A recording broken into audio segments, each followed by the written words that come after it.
Bonjour Arnaud. Alors, bonjour nous sommes au Festival de Cannes, où tu vas animer des soirées de jeux de rôle, de Metal Adventure, et tu présentes ton produit sur un stand. Alors, est-ce que pour les internautes qui ne connaîtraient pas, est-ce que tu pourrais te présenter à Guerre et Plomb? Oui, alors donc je m'appelle Arnaud Cudet, je suis concepteur de jeux depuis... ça commence à faire un certain temps maintenant, tu veux vraiment que je dise le nombre d'années? Si tu veux. Voilà.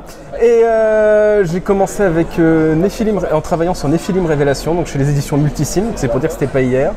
Et puis j'ai bossé pour plein de jeux, j'ai bossé sur Cops, Donjons et Dragons, j'ai bossé en jeu de figurines aussi, j'ai bossé chez Rackham, ouais, sur Confrontation, AT43.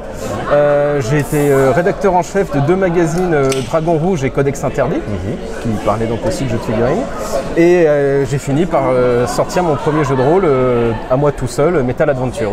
Voilà. Mais c'est pas ton premier essai en jeu de rôle, ça avait déjà... Bah non, avant je travaillais pour des équipes qui étaient montées par des éditeurs, mais Metal Adventures, c'est le premier que j'ai sorti en tant qu'auteur. Ouais. Voilà, juste c'est ma carrière solo, comme on dirait en musique. Ouais. Donc quand on connaît un peu Metal Adventure, quand on a vu l'ancienne édition, etc., on voit tes intérêts, mais c'est tes sources d'inspiration en fait qui t'ont donné envie d'écrire un jeu de rôle de ce type.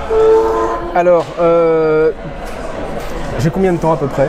Tu peux y aller. Je peux y aller. Donc tout a commencé avec une partie de Walkshrog. Alors Walkshrog, c'est un... Je m'en souviens, c'est vieux. Oui, c'est vieux. C'est un jeu de rôle des années 80 qui était très inspiré par la bande dessinée de cette époque et notamment les bandes dessinées de Philippe Drouillet. Et il se trouve que je suis un fan inconditionnel de Philippe Drouillet. Donc cette unique partie de Walkshrog que j'ai joué m'a beaucoup plu. Et je me suis dit, un jour, quand je serai grand, j'écrirai un jeu de rôle de science-fiction comme ça, un peu, alors pas art science, un petit peu déjanté, qui mélangera la technologie, les pouvoirs psy, les pouvoirs mutants, les machins et des trucs, voilà. Et ça a mijoté comme ça dans ma tête pendant des années et des années. Et un jour j'ai vu Riddick Chronicles, donc la suite de Pitch Black avec Vin Diesel. Et quand j'ai vu le film, je me suis dit, non mais Arnaud, faut que tu le fasses. Et donc c'est à ce moment-là que j'ai commencé à imaginer Metal Adventures. Voilà. On est quand même dans un univers assez loin de Pitch Black, je trouve quand même. Bah oui, enfin ça dépend, oui, effectivement, mais alors oui et non. Il y a un équivalent des Necromongers, même si ça ressemble pas tellement. Et puis moi, ce qui m'a plu dans Riddick Chronicles, c'était le mélange des ambiances. C'était pas de la science-fiction ultra technologique comme ce qu'on peut avoir avec Star Wars ou Star Trek, même si j'aime beaucoup Star Wars et Star Trek. Voilà, il y avait un petit côté un peu mystique. Enfin, ça lorgnait sur d'autres ambiances. Et voilà, c'est ça qui m'a plu, parce que moi, en fait, fondamentalement, moi, je suis un enfant des années 80 et j'ai été, dans mon adolescence, j'ai été, comment je peux dire ça, très inspiré par la revue de bande dessinée Metal Hurlant. C'est pour ça que Metal Adventure s'appelle Metal Adventures. D'accord, ok, j'avais pas repéré l'hommage. Si, bah c'est, voilà. Ah, d'accord, compris. Et en fait, bon, Metal Adventure, bon, moi je connais, hein, on va pas se cacher, j'y ai joué, mais est-ce que c'est pour ça que je suis là. Est-ce que tu peux expliquer un petit peu le monde de Metal Adventure? Alors, donc c'est un jeu de rôle de science-fiction où on joue des pirates de l'espace. Voilà, donc le principe du jeu, c'est que le groupe de PJ, c'est l'équipage du vaisseau. Le vaisseau leur appartient et il n'y a qu'eux à bord et ils se baladent dans la galaxie en cherchant des trésors, en volant en riches pour donner aux pauvres, en faisant tout un tas de choses. C'est une transposition des aventures hollywoodiennes, on va dire, de pirates dans un contexte de science-fiction. Ouais.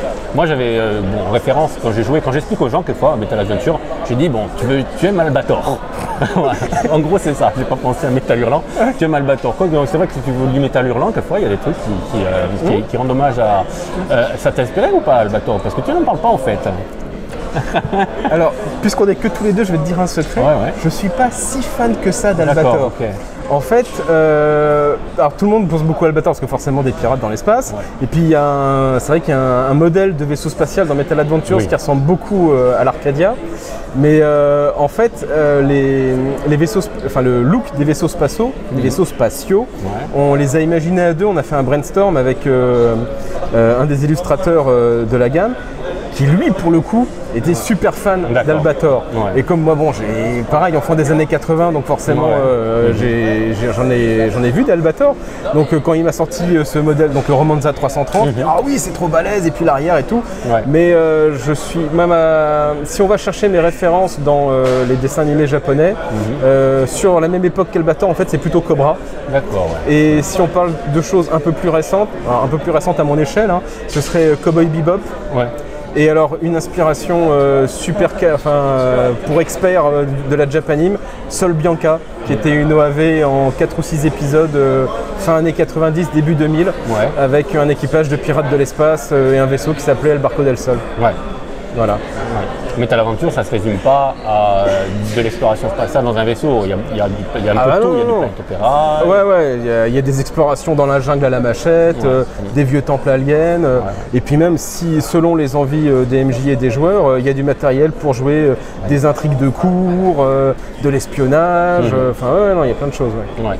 Alors justement, on en parle parce que c'est vrai que c'est un jeu qui avait eu un bon succès quand même chez Matago. Plutôt pas mal, c'est une belle gamme, c'est une très belle gamme. Et donc on en parle parce que justement ce Metal Adventure revient pour la 3e comme Albator pour le coup. Comme Albator, ouais. Alors comment ça s'est produit cette envie de relancer Metal Adventure? Tu sentais qu'il y avait encore des choses à faire dessus? Qu'est-ce qui est de nouveau dedans par exemple? Alors oui, il y avait des choses. Il y a encore des choses à faire dessus. Moi en fait, Metal Adventures, dans ma tête, c'est né en 2004 à peu près. Et la chance que j'ai, c'est que au début, je me disais mais combien de temps ça va durer, d'une part d'un point de vue éditorial, et puis même moi, combien de temps ça va me plaire, quoi. Et il se trouve que depuis 2004, à part une pause de 6 mois, je ne me suis jamais arrêté de jouer, et qu'aujourd'hui, même plus de 15 ans plus tard, le jeu me plaît toujours autant, il me passionne toujours autant. Donc moi j'ai encore plein de choses à raconter ou à produire sur Metal Adventures. Et il se trouve qu'avec l'éditeur, à force d'en vendre, à un moment, il n'y avait plus de bouquins de base. Et on s'est dit, plutôt que de faire une bête réimpression, on va proposer des livres de base nouveaux, avec quand même cette idée que ça devait rester compatible avec toute la gamme produite, parce que par ailleurs on était content des suppléments produits et on ne voulait pas, il n'y avait pas de besoin de forcément tout remettre à zéro, quoi. D'accord. À la base c'était prévu pour être une gamme fermée à Metal Adventure? Pas du tout. T'avais pas du tout. Non, moi je suis du genre tant que je gagne je joue. Donc, mais j'ai encore, je veux pas dire de bêtises non plus, mais genre une bonne dizaine de suppléments à écrire. Et puis la machine ne s'arrête pas, donc non, ça peut durer encore longtemps cette histoire. Alors dans ce livre de base, qu'est-ce qu'il y a de nouveau par rapport à l'ancien? Est-ce que par exemple quelqu'un qui a le livre de base, qu'est-ce que si l'ancienne édition de chez Matago, si par exemple il veut redécouvrir Metal Adventure, s'il prend par exemple là en Kickstarter sur les PG, etc., qu'est-ce qu'il aurait eu de plus par rapport à ce que l'ancienne édition? En fait, en quoi est-ce qu'il y a une différence fondamentale? Est-ce qu'il y a des trucs en plus? Qu'est-ce que tu en penses? Alors, oui et non. C'est-à-dire que ça reste le même jeu. Encore une fois, tout est compatible. Donc, on n'a pas bouleversé la galaxie. C'est toujours un système à base de D6. C'est pas non plus. On va reconnaître nos petits, quoi. Cela étant, les deux livres de base, alors je ne saurais plus donner les paginations exactes, mais ils ont tous les deux plus de pages que les anciennes versions. Tous les chapitres ont été réécrits ou modifiés ou réagencés par rapport à l'ancienne édition. Par exemple, c'est un truc, j'allais dire tout bête, mais pas si bête que ça finalement. Dans le manuel des joueurs, il y a un chapitre sur les pirates de l'espace qui explique d'où ça vient, les traditions, la culture des pirates, patati patata. Et dans l'ancienne version, c'était donné d'un point de vue très objectif. Voilà. Et finalement, je n'étais pas très satisfait de ça. Et dans la nouvelle version, j'ai bien séparé entre les informations que tous les habitants de la galaxie connaissent sur les pirates de l'espace, d'une part, et d'autre part, les informations que les personnages joueurs, eux, ont récoltées quand eux sont devenus des pirates de l'espace et ont vécu ça de l'intérieur. Donc ça donne un chapitre qui est un peu plus subjectif mais pas dans le sens que les informations seraient fausses ou quoi, mais qui fait vivre le parcours de Pirates de l'espace plus de l'intérieur. Voilà, donc il y a plein de changements comme ça, parfois de forme, parfois de fond. J'ai rééquilibré un certain nombre de règles sur la santé, sur le metal factor, sur le panache. Voilà, il y a des choses qui ont changé, un peu sur le combat spatial aussi. Et puis il y a des nouveaux chapitres, il y a des nouveaux éléments de gameplay. Maintenant, il y a plus de choses sur les véhicules pour déployer des véhicules sur les planètes et justement plus jouer sur les planètes. Et il y aura, dès le manuel des joueurs, plus de véhicules, des fiches de véhicules disponibles pour pouvoir faire mes muses avec. Ça, c'est une des deux nouveautés. Et l'autre grosse nouveauté, c'est que maintenant, les équipages de pirates de l'espace pourront choisir une planète de la galaxie et... Merci. Bonjour. Et y fonder un port d'attache. Voilà, et l'aménager comme ils veulent. Et selon les installations qu'ils mettront dans leur port d'attache, ça leur fera des bonus différents et des fonctionnalités différentes pour gérer tout un tas de choses de leur vie d'équipage. Voilà. Et après, il y a d'autres trucs nouveaux dans le guide du meneur, mais du coup, je ne vais pas en parler parce que c'est que pour les meneurs. Voilà. Voilà, bien fait. Par contre, tu parlais justement, on parlait du système un petit peu, là, justement, il y a un truc qui vraiment fait la caractéristique un peu de Metal Adventure, c'est le panache. Est-ce que tu peux expliquer à ceux qui ne connaissent pas Metal Adventure, qu'est-ce que le panache? Alors, le panache, c'est donc une caractéristique technique qui rassemble toutes les qualités qui font qu'un pirate de l'espace est un pirate de l'espace. Donc c'est un mélange de courage, d'audace, d'optimisme aussi, une certaine forme de joie de vivre on va dire, et d'héroïsme. Et ça permet tout un tas de choses. Donc c'est des points qu'on dépense au fil de la partie. Alors justement, c'est une des choses qui a changé. Alors, je ne vais pas dire de bêtises parce que moi j'ai réécrit le truc des dizaines de fois. Mais si je dis pas de bêtises, dans l'ancienne version, on les récupérait à la fin de chaque séance. Oui, maintenant, on les récupère à la fin de chaque aventure. Donc si l'aventure est partie pour durer 2 ou 3 séances, il faut gérer ces points de panache dans la durée. Et alors justement, tu vois, parce que j'ai pensé à tout, le port d'attache permet, quand on s'y repose, ça permet justement de récupérer des points de panache même si l'aventure n'est pas terminée. Bon, là j'ai fait une digression. Donc le point de panache, ça sert à des tas de trucs. Il y a plusieurs archétypes de pirates de l'espace, ils ont chacun un pouvoir spécial et activer le pouvoir spécial, ça réclame un point de panache.